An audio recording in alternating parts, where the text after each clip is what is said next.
me, I've never lost to the Knicks since I've been in the league, I don't think. So, yeah, it's always fun playing against them, though. Yeah. 14 in a row since that statement was made. He's taken 14 L's in a row since he said that, those very, faithful words. You know what I mean? The Knicks survived Brooklyn 93-92. This was one of those ugly, gritty, and exactly the type of win that good teams find a way to get.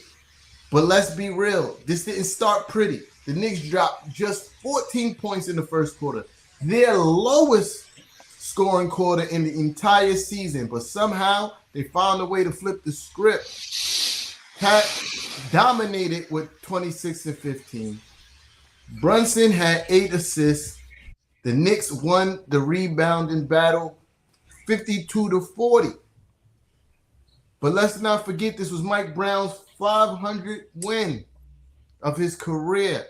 That is nothing to sneeze at. Congratulations, Mike Brown. This wasn't about style points. This was about response toughness and finding a way to win. Let's talk about it. This is Knicks N Ish. Fresh. Hit the intro. Boom shakalaka! The Knicks are grit. These kids and our party ain't just lit. Bet it's the littest. You know we lit. You know we lit. You know we lit. You know we lit. Turn up, no we lit. Turn up. You know we lit. Let's go deep time. You know we lit. Mrs. Nixon. You know we lit. Kev, what up? You know we lit. Fresh, that's the Pearl A Lord. You know we lit. Knickerbocker, have a talk. Let's go. Knicks N Ish. We lit.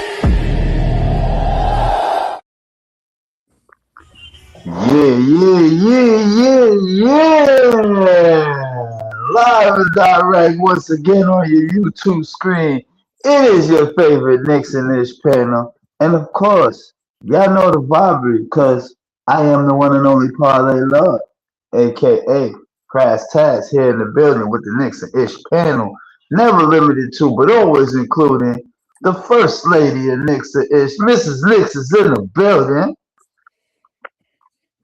He's somewhere out there behind that background with the spliff in his hand. My good brother, Mr. Yatu Salve, the one and only Kev Rodriguez is in the building. Like, blah, blah, blah, blah.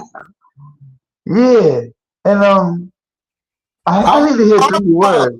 Yeah, I think those are the 3 words I need to hear because our host is here. The one and only T-Time is in the building.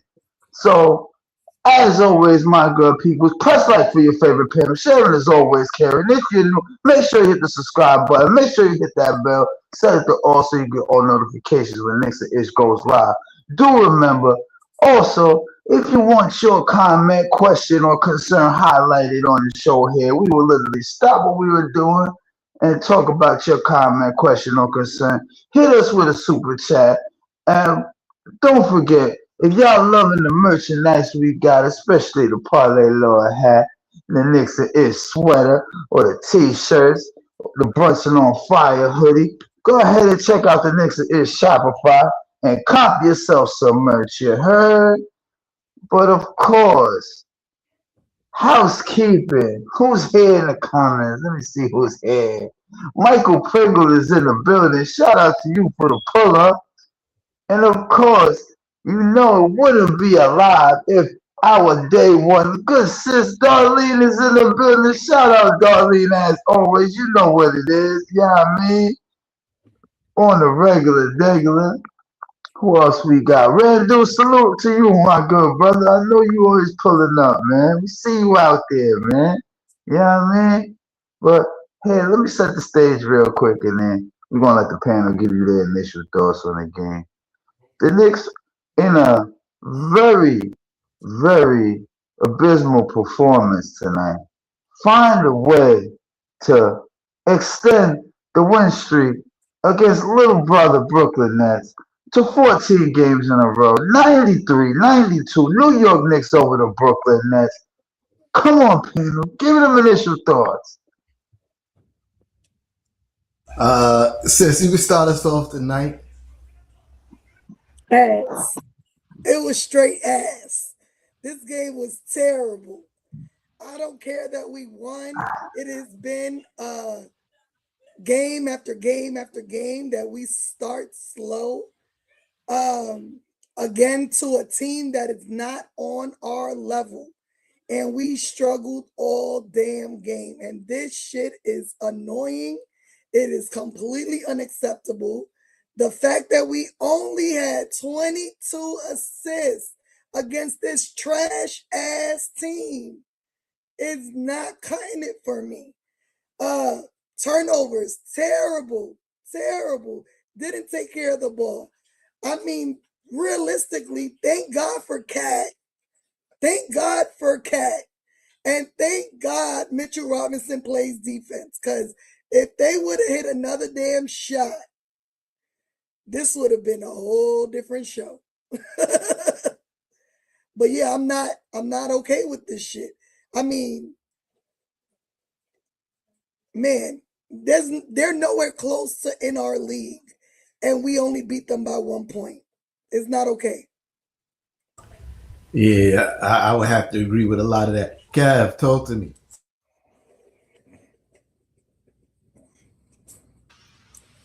To be honest with you, I thought, like I told you before we did the show, I thought we was gonna lose that game.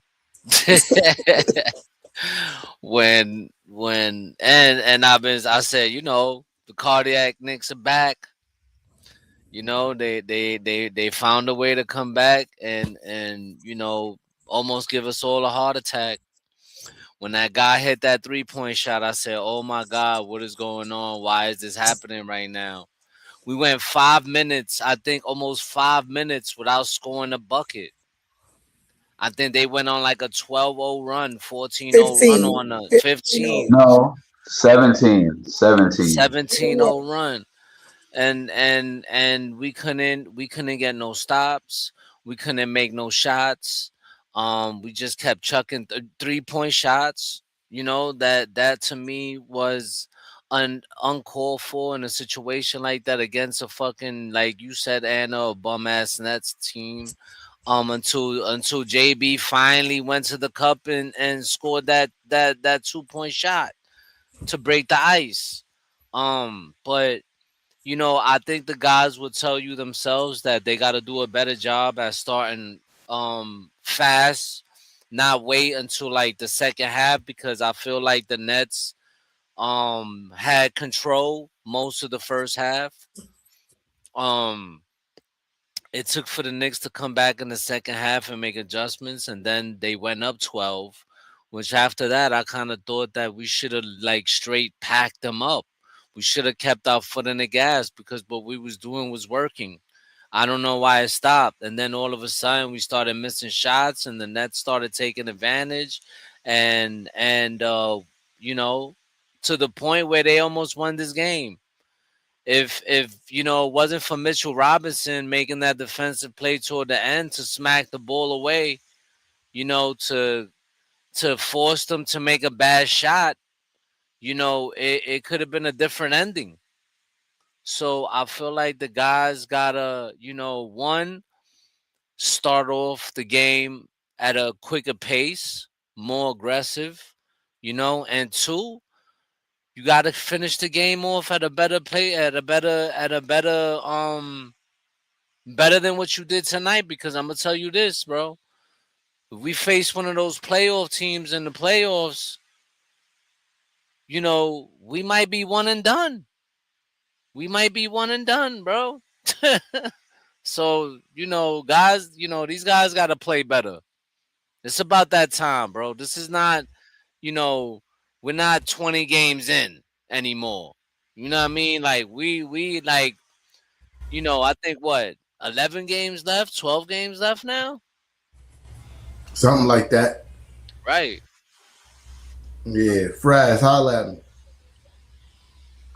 First and foremost, shout out everybody in the building. Y'all know what it is. Y'all know how I start off. But honestly, it was just too disheartening to watch early on. It's like, okay, they came out flat from the gate. It wasn't looking like there was no energy. You know what I mean? Guys weren't really like shooting. They was really finding a way to pressure Jalen Brunson, bringing the ball up the floor. They kept throwing Nolan Trayar and Ben Saraf at him. And they kept throwing the double first part of the game, and then they switched it up to man. So it was like, how could, how was it that Mike Brown was unable to see that I'm adjusting to, how they play Brunson and trying to get everybody else to shoot the ball and keep Brunson from running it up in the first quarter like he usually does. This was the first quarter that I've actually seen where Brunson did not score. I mean, first game, I'm sorry, where Brunson did not score in the first quarter. I couldn't tell you when the last game was that Brunson didn't score in the first quarter, to be honest with you. But listen, they kept the pressure on Jalen Brunson all game long to the point where it was like they wanted other guys to step up and basically win the game. Cat with a double double was the only real, person scoring like that. But even then, it was just you could see the game was very chippy from the start, and I feel like our players let that stuff get to them a bit. Like it was just senseless technical fouls, and it didn't feel like they was all there. But still, saying that, um, that fourth quarter was just very hard to watch, especially seeing them just go on that run, and they was outplaying us and try to run us out of the gym. You know what I mean? But again, we found a way to win, which is great because that does build some character. But to a team like the Brooklyn Nets, nah, you gotta play like a third seed if you want to clinch the third seed, and I'll end up playing there. Yeah. I ain't gonna lie. This was kind of a stinker. You know what I mean? I was a little Nasty work, as T. Tom would say. Nasty work. for sure. You don't want to have to against a team like that. You don't want the game to come down to the way that it came down to. Obviously, this should have been a blowout. Yeah, I was in and out on the first pause on the first quarter. I had to pick up a kid. It was doing stuff, getting her settled, but it was nasty. 14 points is unexcusable. You feel me? On no kind of level. I saw bits and pieces of the first quarter, and it was just sloppy ball handling. It was sloppy ball handling. Pause. That was crazy too. We not enough ball movement. Very stagnant offense, and we let and give the Nets a little bit of smidgen of credit. They came out with high energy. They came out ready to play tonight. The Knicks very much looked like we about to beat these guys just because we showed up tonight. You know what I mean? Like, that's what it looked like to me. It looked like we was like, oh, we're going to show up and we're going to win. And the Nets, in their mind, had other plans. They came out very much trying to win this game, even though they was very injured, short staff. But I also say this, I've said this a few times. These games are hard games to win when you don't know who the hell you playing. Nobody know who none of those people are. Nobody. Coaching staff or nothing. They probably was doing the game plan and was like, yo, there's no film on none of these dudes. How I'm supposed to make a game plan for this? Like, it ain't nothing to study. You feel me? Because I've never heard the name of none of those people. None of them. I didn't even know who none of those people were. Except for Nick Claxton. That's it. Nick Claxton and the Williams kid. Is his name Williams? Zaire Williams? Yeah. Those are the only two. Those are the only two people I knew. And those games are dangerous and they're hard to prepare for. But that's still not a real excuse. You are still supposed to come out there and handle business. And when we did start playing the right way, we came back from 13 down to take a 14-point lead, and then we start going back to doing the BS, and then we gave up a 14-point lead, and they took the lead again, and we had to fight back to get the lead, and barely hold on. We went up to 10 points, and they brought it back down to 1. You know what I mean? Like, that's nasty work. It's nasty work. You feel me? But I will end my soliloquy by saying this. Even though it was a nasty, ugly win, I'll take it. 14 in a row against the bum ass niggas. 14 in a row. I'll take it. Anytime we beat the Brooklyn Nets, it brings me joy.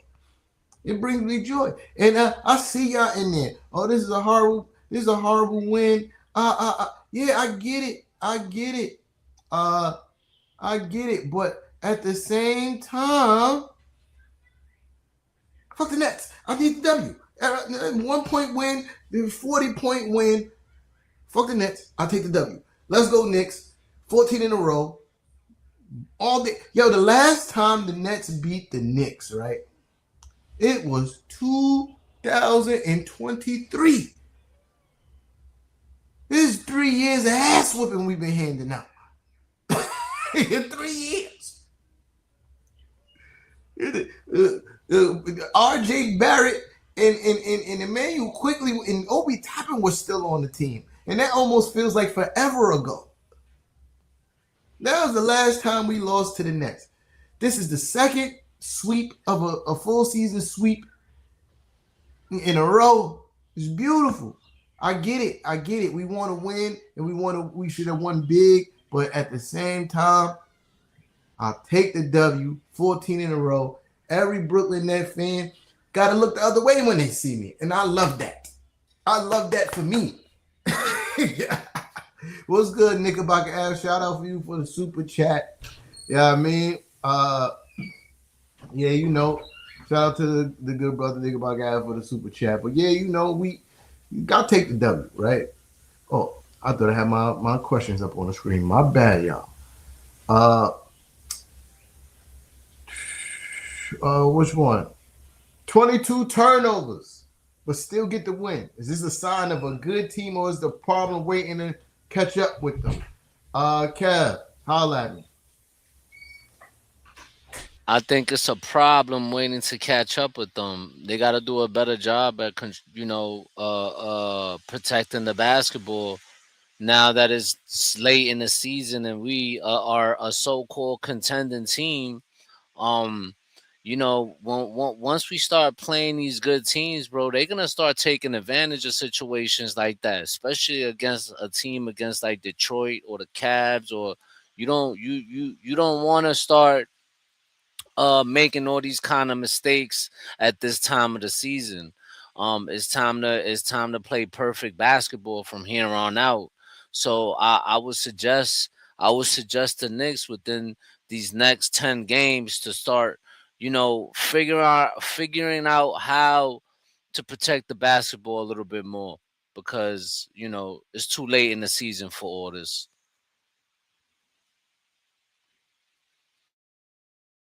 Fries, holla at me. So there's always a potential for turnovers to catch up to haunt you. I really do agree with Kev with a lot of what he said. Also, the simple fact that this has just been something that we've talked about quite a bit here on the show about these turnovers. It's just, guys have to learn to protect the basketball. You gotta play like it's about to be the postseason, because these games have a postseason type atmosphere. And you saw it tonight, like I mentioned earlier. There's a lot of physicality in this game, even a couple of scuffles. You know what I mean? So again, this is a problem that's waiting to catch up with the Knicks. Sis. This is absolutely a problem. I mean, they came with pressure, but they're not the best defensive team in the league. You know what I mean? And once again, I throw it on the coach. The coach doesn't do what he promised. So you see the Nets try to stop Jalen Brunson from full court. And you don't think, okay, let me put another point guard in there with him to bring up the ball so that this isn't a continuous issue. The fact that we had, 4 shot clock violations in one game against this trash ass team? It's not 6. acceptable. 6? Oh, hell no. 6? 6. That's even worse. This is just completely unacceptable. And like Kev said, against better teams, we get blown out. You know what I mean? So the Knicks need to find a way. And the crazy part is, to me, the Knicks tend to show up against great teams and then play down to this shit. You know what I mean? Like, we need to see consistency. We've said it all season long. We need some consistency. This cannot happen again. Our schedule for the next couple of games is not this easy. We cannot allow this type of play again for the rest of the season. Now, I agree that this is very concerning, and if we don't tighten that up, players and coach alike, this could be a big issue, because we even seen in I do agree with Sis that we do play down to competition and we play up to competition, but this is something that we've seen in both kind of games. When we play against poor teams, we've seen us have games where we have a jillion turnovers, and when we do play against good teams, we've seen us have games where we have a gajillion turnovers. Also agree with Sis that on games where they're obviously trying to pressure JB to keep the ball out of his hands, you definitely need that. I think that's where you play that Alvarado JB lineup, so you can have Alvarado bring the ball up, and you can run JB more off ball and get him to attack quicker. You know what I mean? Like, get him downhill to attack quicker. We didn't do enough of that because they was definitely blitzing him on pick and rolls. They were sending the second man from all over the place balls. And and it was a lot of people just trying to do too much. You know what I mean? OG Anunoby, bro, like, I watched him dribble in the defense like 2-3 times and get cookies. You feel me? Like, I'm like, what we doing here? But yeah, definitely, this is an issue that we got to rectify moving closer to the playoffs. What's good, my boy? What's good, everybody? How y'all doing? Yeah, I don't know if you're muted, but I can't hear you. You can't? Can y'all hear me at all? Any of y'all? Yeah. What up, A? What's What good, up, Ab? babe? How you, Ab? Fighting traffic. It's a bitch getting back from Brooklyn, man. It's a bitch. Atlantic Avenue is not kind to me, even though we won, but it is what it is. That's what's up.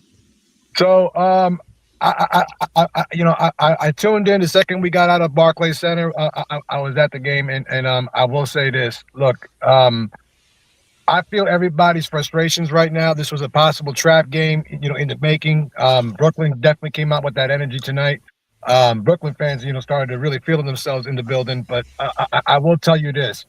The way that the Knicks operated tonight, the way they were looking in the building in person, they definitely were not playing at full speed.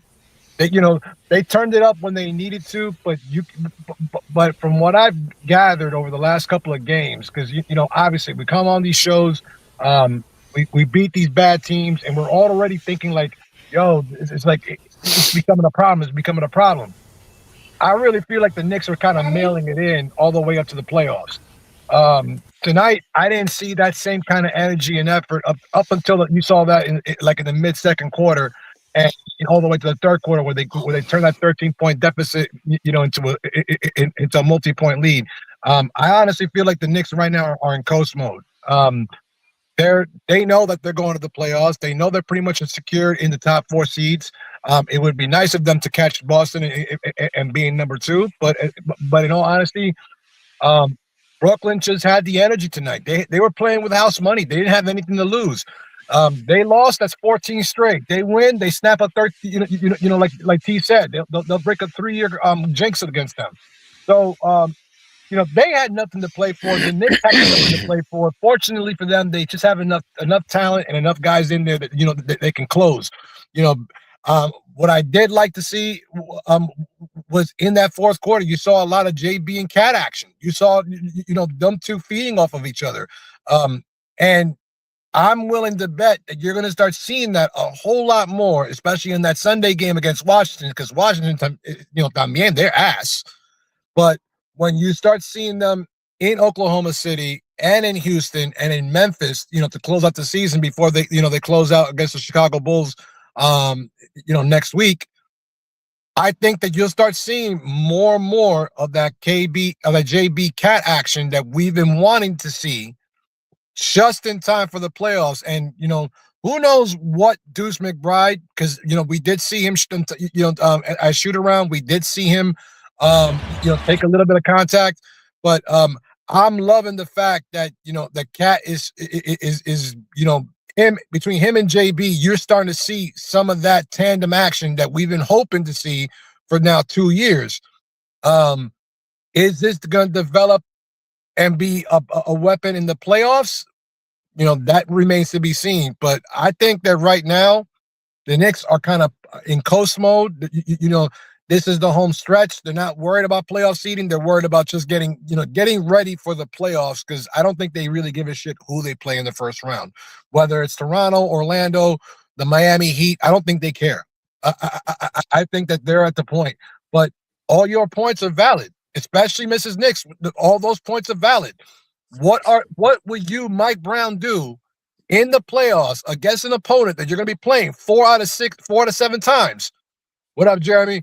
What are you going to do when they're blitzing Jalen Brunson and Jose Alvarado just is erratic, and because you saw a little bit of desperation out of him a little bit tonight. But I think we're okay for right now for the regular season. I just would like to see what answers do you have going into the postseason, because that's the most important. And I tend to disagree with that. I mean, they may be in coast mode. However, this cannot be the norm, because going into the playoffs is all about rhythm. And if this is the rhythm that we're going into the playoffs, we're in trouble. You know what I mean? Let's not act like playing Orlando's going to be easy. They've kind of had our number for a couple of seasons. Not saying they can beat us in a series, but that's not a team you want to play the way we've been playing the last few games. Same for Miami. You know what I mean? If we were to move up, these are not teams that you take lightly when you've struggled against a fucking Brooklyn Nets team. When you struggle against the third string of the fucking Golden State Warriors. So, yeah, they may be wanting to coast, but you don't go into the play. You're supposed to go into the playoffs at your very best, playing your best. We're already healthy.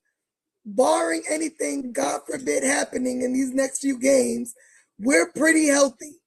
So we need to be going in, mind settled.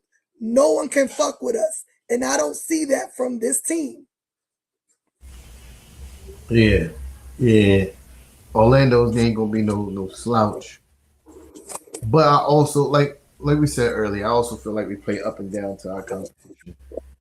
Both of those games between Golden State, the Pacers, and the Brooklyn Nets were against a whole bunch of people that nobody heard of before. the whole G League roster for 3 teams were in those games. So I get it. We do have to be better. I'm not making excuses. I'm just pointing out the obvious on that one. But look, after scoring just 14 points in the first quarter, the lowest all season, what changed that allowed the Knicks to flip the game and take the lead? I think Fraz, you went I last. tell you, it's my turn. I'll tell you what allowed the Knicks to change the lead. They started allowing Carl Anthony Towns to get involved in the offense. And, another league leading double double tonight. Listen, it's been said on the show before. When the ball goes through Carl Anthony Towns, the Knicks have success. And you saw it again tonight. That's where the whole tide changed, especially in that second quarter. So again, that's the reason why the basketball needs to go through Carl Anthony Towns. It's crazy that Sis has been saying this for what, 3-4 months now, and now that you're seeing that, most defenses don't know what to do with it.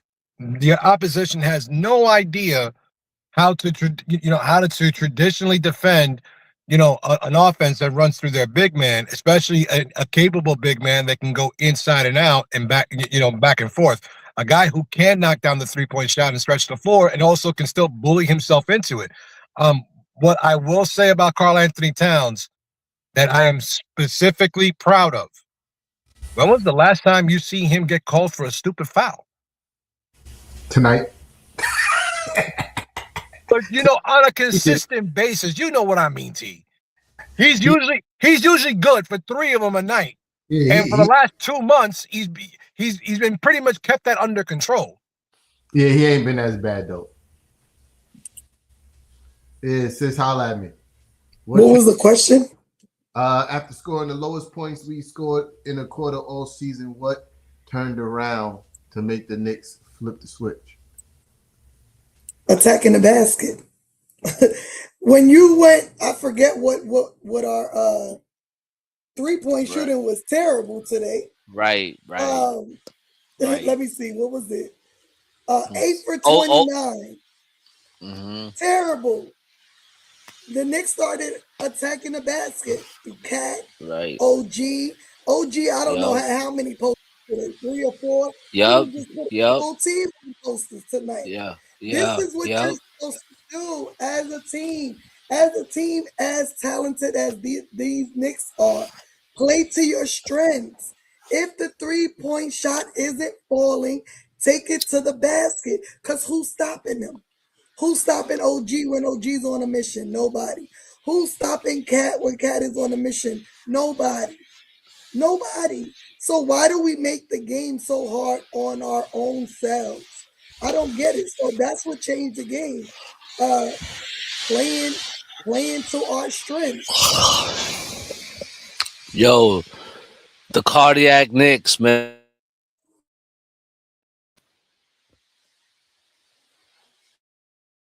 That's my fault, Kev. I muted you by accident. My fault.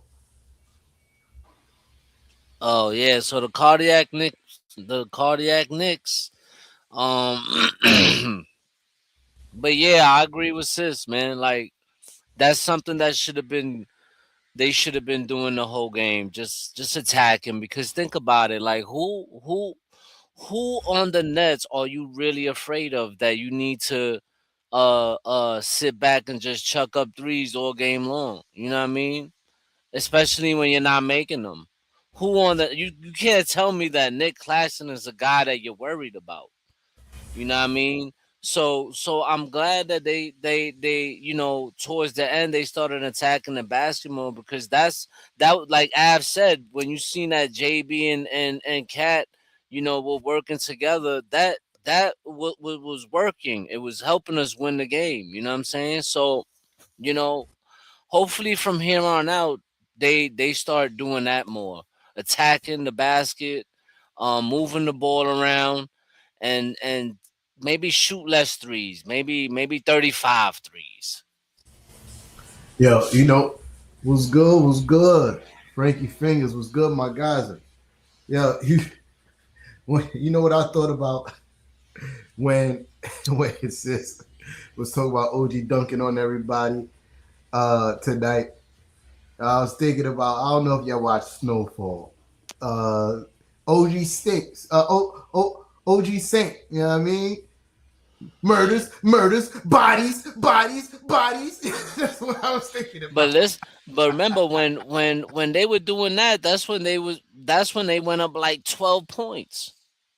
Yeah. But this They is something started that we do something that we've seen throughout the season and something that we've called for and complained about many times, right? Oh yeah, that's a body. Yeah, But you know what? But you know what? What's kind of crazy though, T. I don't mind. I mean to cut you off. It's like that I was only saying, that only something seems to that work. we've been complaining about most of the season, right? Uh, and we seen the starch difference when the shot's not falling and we go to the dunk and attacking the basket, which is something that you've seen OG himself, since we speaking about him, make a conscious effort in doing, right? The shots is not falling. I'm getting to the cup and I'm gonna try to put somebody on a poster. And you have to that has to be the thing, because we can't rely on a 3-point shot to fall every night. That's just not realistic. But you need to mix up the offense and get to the cup. Yeah, I don't know if you noticed this, but in a lot of those spurts where OG is just bodying dudes in the paint and yamming it on them, I noticed that OG is actually doing that when he's running ISO. And really that plays into a lot of JB, Cat, and OG strengths is when they are running the isolation and they're placating to their strengths, as opposed to Mikal. I mean, you already know that Mikal's been struggling over the last couple of weeks, and it's because when he was successful, it was when the ball was moving. I mean, what do we get? 22 assists tonight. That that's well under Sis's average, and of course our season average. So I'm starting to wonder if are we willing this team to win? Are the players individually willing this team to win, or is this team actually getting it done? Because I mean, at any point, at the end of the day, I don't care how they do it, as long as they do it.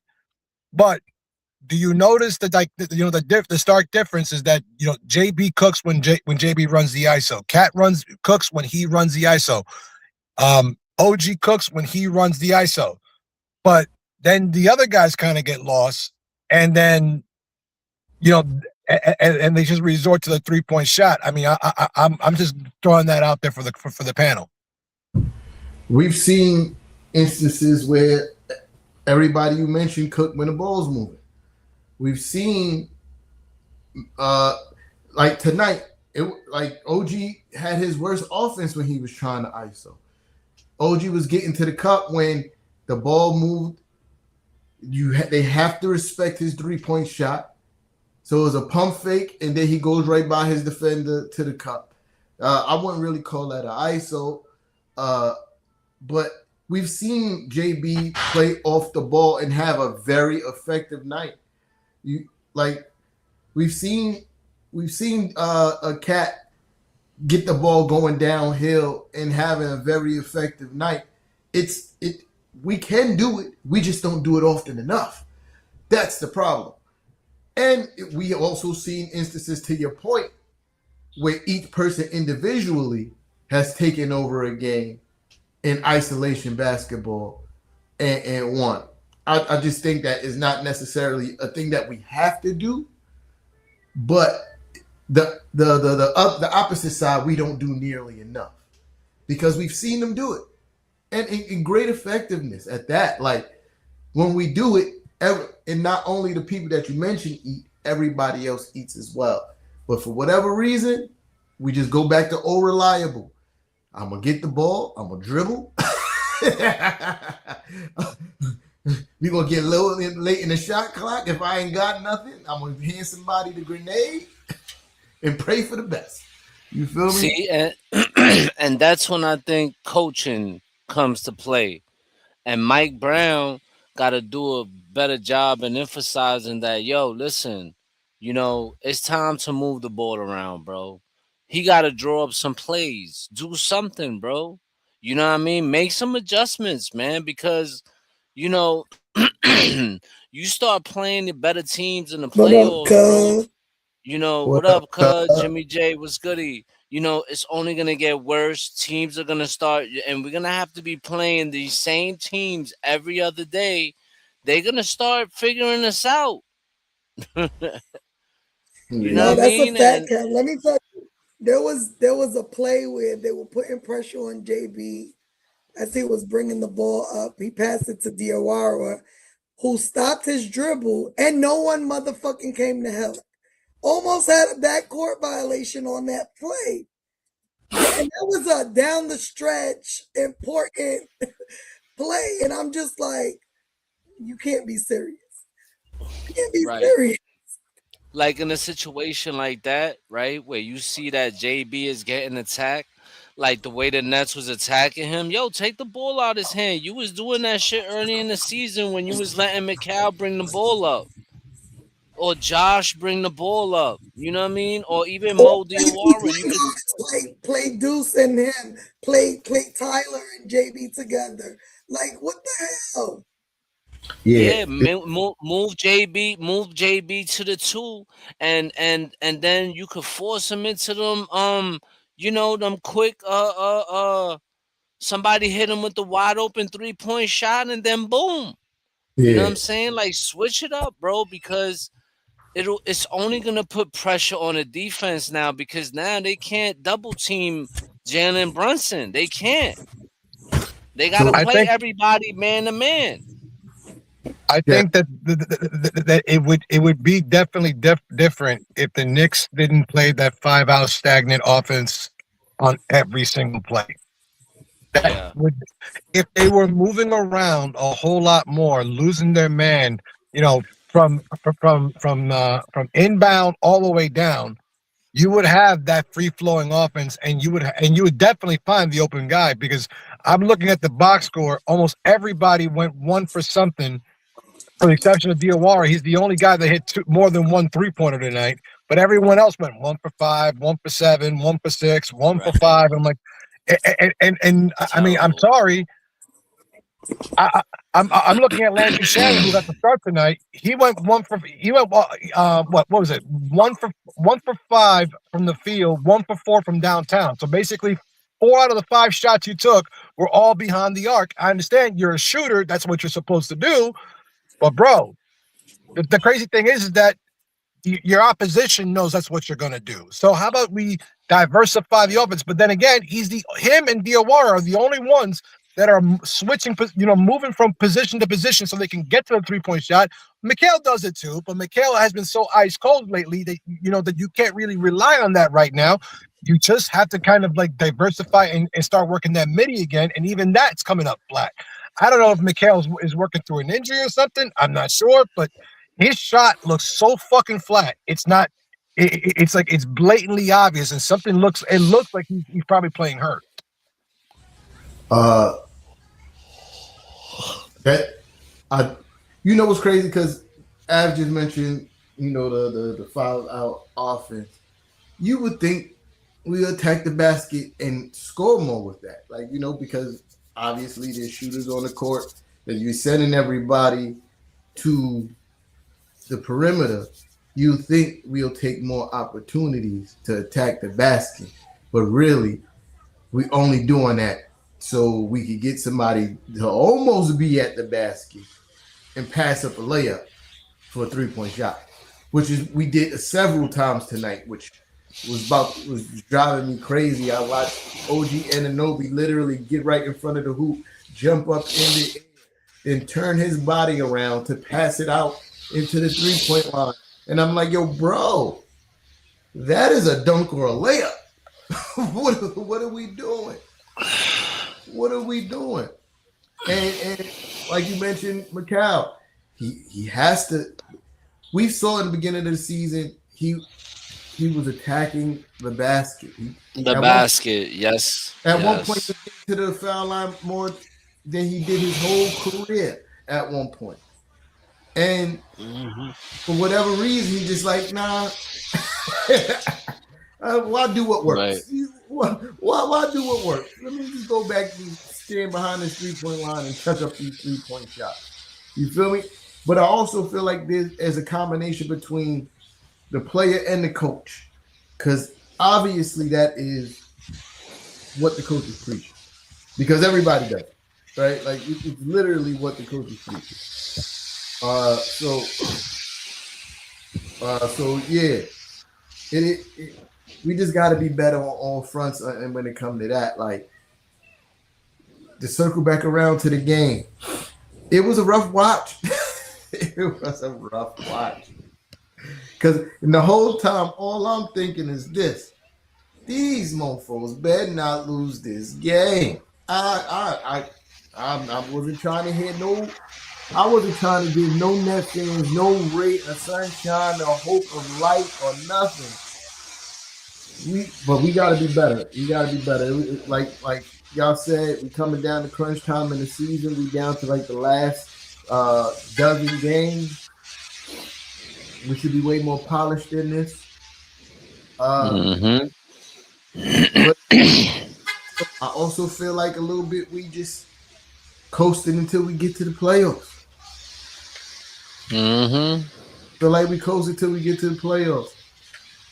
It feels like when I watch the Knicks, we go out there and see if we can win with minimum effort.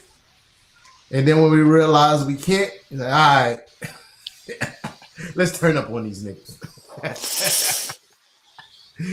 It's not the best strategy to win games, but that's what it feels like to me from the naked eye. But you know what, T, is that's the thing. I think that a little bit of us, like, everyone has a point to be, to feel upset and to feel preoccupied. Obviously, what Mrs. Knicks keeps on saying is like we keep on playing with our food.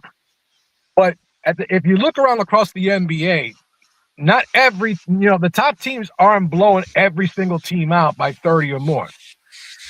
They're shit. Even the Thunder lost to the fucking Nets this season. This is true. So it there are off nights. It just seems that with the Knicks, everything is either magnified or we're all hyperventilating because what did we open this season with? What was my opening salvo when we opened the season? This is the season we waited our entire lives for. We're still in this. However, it's not going according to plan. We were thinking we were going to blow all these motherfuckers out by 20 or more. We probably got like a 70-win season. We can probably compete with the Warriors for the 73-9, greatest single regular season of all time. That didn't happen, and it's not going to happen. But at the end of the day, what will we remember this season for? We don't know yet because we have yet to enter the playoffs. We still have, 8 more games left, and we have 8 more opportunities to kind of like put our minds at ease. Knowing how these Knicks are, the cardiac Knicks, the heart palpitation Knicks, the fucking heart attack Knicks, whatever you want to call them, the stumble ball Knicks. We're gonna have to buckle down, grit our teeth for at least another week up until the first round. Yep. We have 11 more games. 11. All right. Sis, that was after the game or before the game? Oh, what's his name? How you pronounce his name? Josh Minot. Physicality, but he gave y'all 26 and 15 rebounds. Most of his work was done in the paint or for physicality. Josh Minot, if y'all haven't heard, said that Cat doesn't like physicality. Yeah, I mean, but he was uber physical with y'all guys tonight. He was moving y'all around. But he doesn't like us being fouled and not getting the calls. That's the correction there, Josh Minot. Not the fact that he doesn't like physicality. He'll get physical with anybody, but what he doesn't like is him getting fouled, and then he get called for an offensive foul for hooking a dude, and so now he stopped the hooking, and he's still not getting the calls. But all right, bro. Hold that L for me, please, and shut the fuck up. Josh Minot, are you related to Kylie Minot? No. No, don't fuck up her name like that. No, don't ruin it for her. Kylie Minogue is fucking. She's awesome, bro. She's fucking hot as nuts now. And it's her name is Minogue. It's Minogue. Facts. Just facts. What you would call it? But it wasn't all bad. There were some things that I did like, and I wanna highlight the fact that the Knicks got nasty tonight. I like that. I need to see more of that. Yeah. Son fouled Mitchell Robinson. Mitchell Robinson standing over old boy, and then when his mans came over, put his hand right in his face, like, you fuck up my face, yo. Yeah, I like that. Yeah, Mitch. Yeah, Mitch. Yeah, I like that. I need more of that. The OG Anunoby pushing bum ass Nick Claxton out of the way. Yeah, I like that. I like that's the I need more of that from this squad, because it did feel like at a point in the game, especially early on, OG,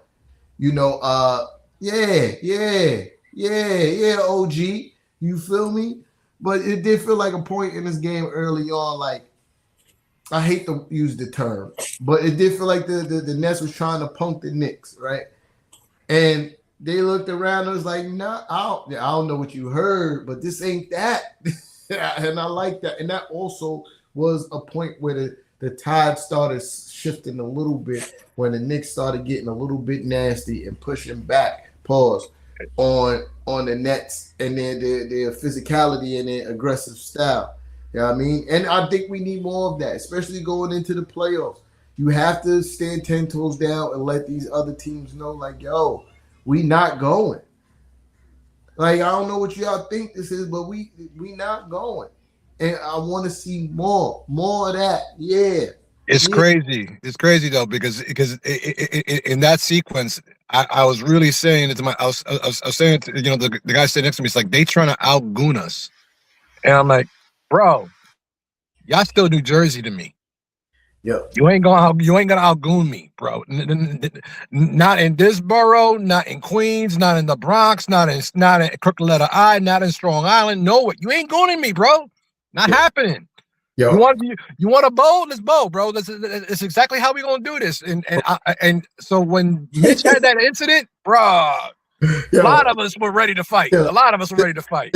Nigga Parker, I know we are older, not older, but we kind of getting up there a little bit. You know what I mean? We're not as young as we used to be, but that term that you were using is something completely different now.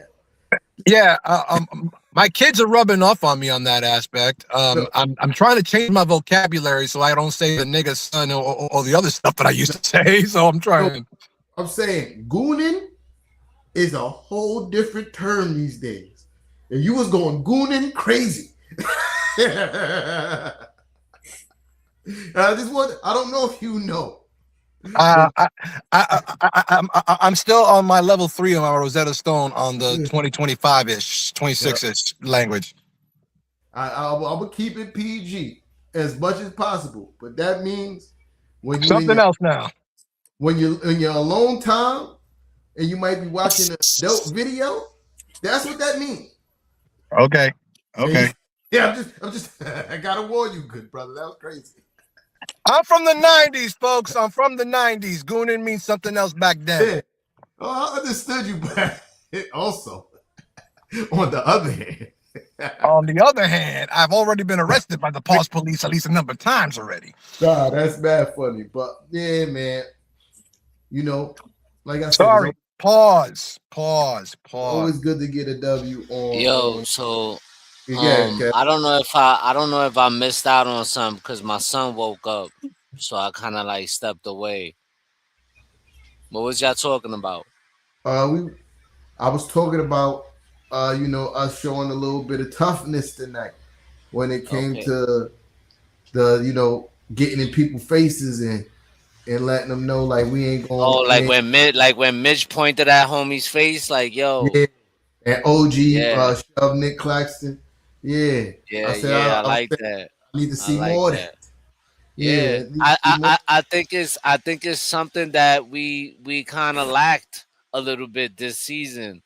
I I think that was something last season we showed a lot of, especially in that Pistons series, man. We was like really matching their physicality. I don't Yeah, care what that dude says that played with Cat for 2.5 years. Um, we seen what Cat was capable of in the playoffs, especially when it got when things got heated with Mitch and how he stepped in and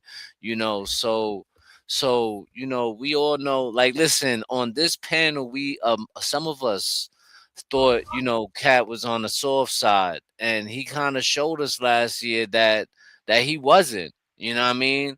I think this year, like I said, the team kind of step back a little bit. I don't know why, for what reason. Maybe Mike Brown, new coaching staff, whatever. But I know that going into the playoffs, I think they're gonna have to,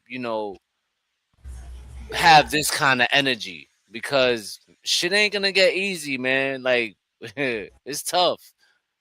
It's gonna be it's tough, man. They're gonna have to only toughen going to get up. tougher. It's only going to get tougher for real. Yeah. Uh, but yeah, man. JJ Jackson in the building was good, my My guys. God, JJ, what up? Yeah, what up? What up? What up? Yeah, yeah, yeah, yeah. And that's why I get. I had my reservations about Cat, right? Obviously, those are well documented. But once he became a Knick, and I get to watch his game on a consistent basis, I think he get a bum rap. I think he gets the worst whistle in the NBA. It's not even close. It's not even close because my daughter was taking control of the TV, so I couldn't watch the game on MSG. So I was watching StreamYard and I was watching the Yes broadcast. And boy, were they complaining about the foul shots that Cat was taking, right? Oh, he's almost at more than the whole time. But I'm not watching the game. I'm like, yo, bro, he should. If you really watch it and being fair, he should have double the foul shot y'all taking because he's getting murdered every time he posts up. All that. Like when they called that offensive foul when he was trying to post up. I'm like, yo, do y'all not see when this guy's getting mauled? It was a play where Nicholas Claxton went to contest a layup at the rim, and he's literally hugging Cat around the waist. There was no foul call. Like, we watched the people slap his arm, hit him, grab him all game. And then that's all season too. That's all season. Facts. That's facts. There's no lies detected, Kev. And Knickerbocker said it. It's not that he dislikes physicality, he dislikes not getting the call. But also, you can't complain about every call. You're right. You can't, because after a while, it falls on deaf ears. The ref's gonna look at you like, "What else is new?" Yeah, well, let me guess. Oh, you was fouled. You feel me? Like, I'm waiting for the referee, the one referee that gets in Cat's face and say, stop being a bitch. Stop being a bitch. Says, you stop being a bitch, bro. Just stop being a bitch. I'm like, and I'm waiting for Cat to lose it. But no. He lost it today. He was that's what I'm saying. That's what that he caught that technical today. He was cursing the ref out. Yeah. That was a well-deserved fucking curse out. Fuck that. Because you know what? It's been long coming, bro. Because at the same time, it's like, bro, when you play certain teams, it's like they could play us a certain way, but we can't play them a certain way. We can't, certain teams, we can't match that same kind of physicality or whatever, like Detroit. They could play us tough, but we can't play them tough. They start calling all kind of bullshit arcade all the time. Yeah. You know what I mean? So, I understand where Cat's frustration, even JB sometimes, bro. There's times where both of these guys are probably the most fouled players in the league, and they get no calls, bro. And crazy part, they call JB a foul beta. A foul beta. He's nowhere near in his top free throws per game Right. Nowhere He's near. not even top 15. Yeah, but he's a foul beta, and when we watch it again, you watch Knicks games, you see how people guard JB. You feel me? Like he's being hugged even off ball, like off ball. They're hugging him and grabbing him, pulling jerseys. He's going to the basket. He's getting Right. pushed. He's getting grabbed. He went to the cup today. This one play, and I forgot what the kid who hit the 3-pointer to bring the game to 1, right? He went, JB went to go do his little swipe move. Clearly the dude raked his arms and there was no foul. And I'm like, if that was anybody else, it'd be That was LeBron. That was LeBron. That's a flagrant one. If it was Shea, Yup, there you go. Shade. Yup. So, Shea. so Brunson is number 9 Yeah. in most free throws attempted this season with 5. Free throw 5.9 a game. Yup. Luka, Shea, Ant, Maxey, Jaylen Brown, Kawhi, Joker, and Donovan Mitchell's ahead of him. how much Shea take again? So Luka's number 1, and Luka takes 10. Shea takes 9. And you wonder why he's leading the league in scoring. Yeah, that's like even like that Bam game where he had where in that 83-point game, like 43 of them are from the line. Right. Nasty. 36 free throws made in that game. But they call my boy a flopper. He don't get the calls, bro. You know what I mean? But it is what it is. Can't cry over spilled milk. You know what I mean? Y'all got. I agree with you, T. I like the toughness today, because I think we're gonna need that against the playoff contending team, the teams we're gonna see in the playoffs, especially Detroit. The team. To see the team not back down, especially like the guys that did it today, right? Because they always say like Mitch is timid, OG is timid, and those were the two that kind of thugged it out today for the Knicks. We already know we got Alvarado who don't mind swinging on dudes. We already know we got Clarkson who will throw a punch at somebody. My boy, I'm afraid of them too. I'm scared of death of them too. Those two are the first ones that I think that if we run into Miami in the first round, I don't know why, but I see a full-scale riot. Them two getting suspended for like 4 games because they're going to throw like 9 punches each. But while we're talking about Clarkson for a second. Yeah. He's been the bright spot of these terrible games because he's found himself again. Yeah. How much he had tonight? Like 11 or something like that? 10? Yeah. Yeah. Tonight he had 9. 9? Yeah. I mean, you're right. He's definitely, and it's good to see because we had high expectations for him this season when we got him. It was kind of a letdown for most of the season, but to see him, coming around, especially at this time, and headed into the postseason, is huge for us because we're going to need him. Yeah. But you know why he's doing it now, right? You know why he's doing it now. He knows who's coming back. Oh yeah. You know that once Deuce comes back, and just like the topic we talked about in the last show, whose minutes are going to get cut down. You know that when Deuce comes back, he's a guaranteed 20 minutes a night at least 5 shots. So you know that from right then and out that Clarkson has to, in order for him to get some burn during the postseason, he's going to have to show and give Mike Brown the reason to play him and Deuce and Alvarado all at the same time, in certain key situations, especially if you're playing against a team like Orlando, who's still a young team and can get physical. And then, if we go into round 2 against the Celtics, you're going to need them guys too because, they're not going to go down, without playing. But not only that, Playoff time, vets normally step up. And so he's getting hot right at the right time. This is what I was saying about, making that push at the end in a positive direction. And that's what he's doing. That's what veterans do. No matter how much they struggle throughout the season, they show up when it matters the most. And although Clarkson looks young, he is the veteran of this team at 33. So I mean, it's good to see. I mean, his shot, his stroke pause is looking nice. Again, he made a great decision when he passed the ball to OG, where he kind of faked that three. And this was in clutch minutes of the game. He's not someone that I think a team will sleep on just because of his experience.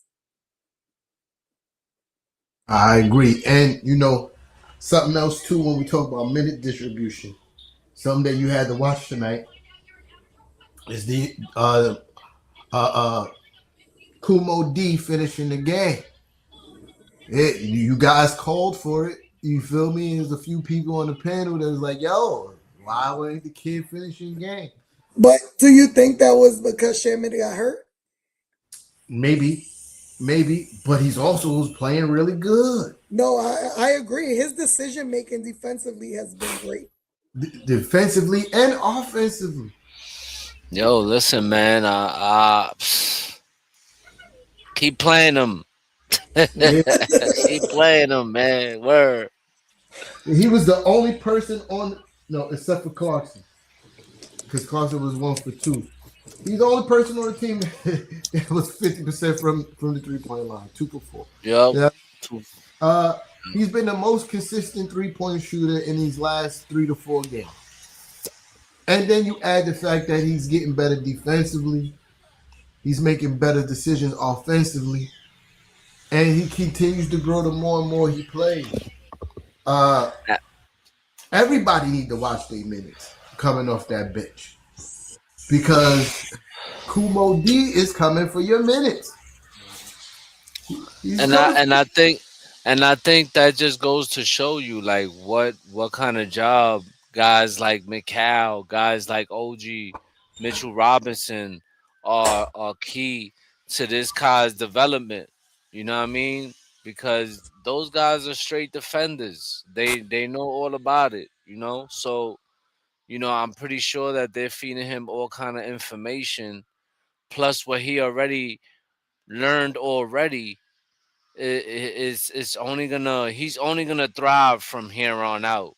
You know what I mean? So, his shooting is something that was a surprise this year. I think he's shooting over 40%. So, if he could bring that going into the playoffs, man, I'm telling you, bro, he's gonna get minutes. He is gonna light up the Garden like when we had Dante, bro. I'm telling you, because he reminds me of, like, everybody keeps saying Pascal, but I see a young OG in him, bro. A young OG. I said that from a while ago. That he like, reminded me of young OG. So his decision making, like somebody said, he's smart. He picks everything up. He rarely makes any mistakes. He's only been playing basketball for 5 years. Listen, and not only that, like I noticed at times when I'm sitting here and I cannot remember a time where I said, "Why the fuck did you do that?" I'm still like all season I've been thinking about any kind of mistakes that he's made, and I just can't think of any, bro. Like, it wasn't until like the first or second game, maybe that was the last time. Yeah. Like after that, it's been like every game he's gotten better and better and better and better. He's taken a seat. He got knocked out of the rotation, got put right back on the rotation, got better and better and better, and then took a seat again. And then it's like, yo, bro, every time he took a seat, he came back with more like, I'm like, you know what, man, this kid is gonna be something special. So I think that Mike Brown better really think about, the minute distribution, and he better get some minutes come playoff time, bro. Because they're gonna need it. Well, if you really think about it, Mo Diawara, he's a future starter. In about another year, this kid is already going to be a starter on any NBA team. It's just a matter of where and when. But right this very second, I like where he's at. I like his poise. I like what he's like. As you mentioned, he goes on these little runs, and then he makes one mistake. He gets benched for about 4 or 5 games, and then he comes back better, and he comes ready to work. So props to him. He doesn't make the same mistakes twice. And JB said that after one game. He said he takes criticism and then you never see that error again. I mean, for him to be this young and this inexperienced in basketball, it just shows to how great he will be. I think, especially for us, his height, his defensive intensity, along with that shot, I think they put up a stat today. I think they said he's ranked 4th amongst rookies in 3-point percentage this season. That's great for someone who hasn't played every game. Yeah, shooting 39% from 3-point range this season. Question: Is he second? Is he second team all rookie or first in your opinion? I would say second. Yeah. So who's better than him? I gotta look at. I gotta look at the list as well. But I mean, I'll get back to you on that one. I'll get back to you. People who's having a better season just because they got more minutes because they're on bad team. Yeah, right. Flag, Knipple.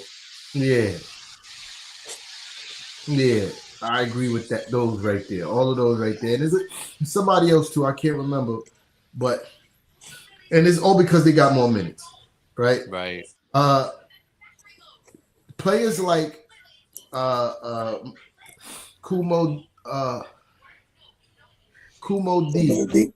Yeah, my allergies is tweaking right now, so I'm having a hard time focusing. Players like Kumo D are important. Yeah, I mean, not just for this season, but for the franchise moving forward, right?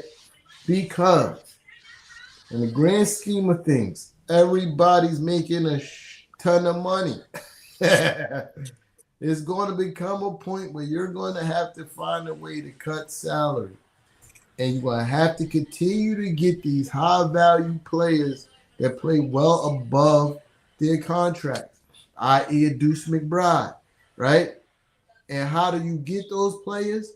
You get them from the second round and those players who fall underneath the radar, which is a Mo Diawara. I think he falls that low in the draft only because, like you said, he's inexperienced in organized basketball. Because if that's the only reason. Because if you don't look at Mo Diawara and be like, yeah, he's probably not. He has all the physical tools, like what you look at for today's modern basketball. But he's 6'8", 7'4" wingspan. He's reasonably athletic, good enough handle, and he could defend something. To me, that sounds like a late first rounder, if not mid first rounder. Just off that alone, right? But he falls to the second round because only 5 years of organized basketball. And like Sis said, which is super impressive because he's better his rookie year than OG Anunoby was his rookie year. He's already past OG in that regard. Like rookie year, if you watch both of those guys play, he's better than OG was in his rookie year. With less basketball experience. He has a better handle. He has a better jump shot. OG was always a decent defender. I give OG the nod defensively, right? 6'9", my bad. I was off. But OG's always been a decent defender, but everything else you could kind of lean towards Kumo D. in that regard. So he's super important. And well, I don't know what the second rounders, they get like a 2-year guaranteed contract or something like that, right? The 1-1. 1-1, the team option, right? Right. So basically a 2-year contract if you're somebody like Mo Diawara. Like the Knicks is definitely gonna pick up that option for sure. Yeah, right? $1.3 million, and then they can offer a qualifying offer or something like. I think if I'm not mistaken, but yeah, that's pretty much how the second round picks work. Yeah, so he's gonna be around. So he is a restricted free agent this upcoming season. Yeah, that's the 1-1. So but there's no team option. He's a restricted free agent. Oh, so he had a 1-year deal. All right. Yeah. Could definitely restricted free agent pretty much means the Knicks could pay him the most. They could pay him the most. They can match any offer. Yeah, they're allowed to match. Pretty much, they could choose to match any offer that he gets. You feel me? Obviously, with 1 year experience, I don't expect his price tag to be super high. Definitely somebody that we could retain and we need to retain. You feel me? Like for moving forward, because as well as healthy as OG Anunoby's been, hold on, had to knock on some wood. You never know. You never know. You need kind of insurance for those kind of guys, right? And I feel like Mo could be that. I'm not saying that he could be the defender that OG Anunoby is, but he could definitely soften the blow. God forbid anything happen. You know what I mean? Y'all got anything else? We'll see you on Sunday. Everybody good? I'm going to bed. I'm going to bed too. I'm going inside. I've been parked outside my house for the last 35 minutes. So yeah. Allergies washing me up. Guess what? Claritin, bro. Claritin.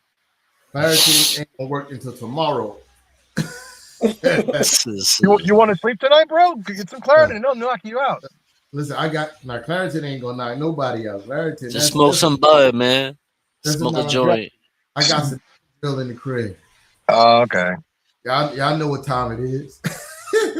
All right, y'all. All right, y'all. Yeah. Already, make sure you hit that like button. Shannon's always caring. Make sure you subscribe. Hit that notification bell. Set it to all so you don't miss any lives. You know what I mean? If you haven't done so already, make sure you go hit up the Shopify. Go cop some merch. You know what I mean? Get you a sweater. Get you a hat. Get you a mouse pad. A blanket even. Get you a cognac glass. This is a multitude. Some t-shirts. Some t-shirts up there. Some sweaters. All that. You know what I mean? Go cop some merch. And we, like Knickerbocker said, we see you on Sunday. Fraz. Hit the outro. Boom shakalaka! The Knicks are grit. These kids and our party ain't just lit. Bet it's the littest. Good. You know we lit. Good. You know we lit. You know we lit. You know we lit. Turn up, no we lit. Turn up. You know we lit. Let's go deep.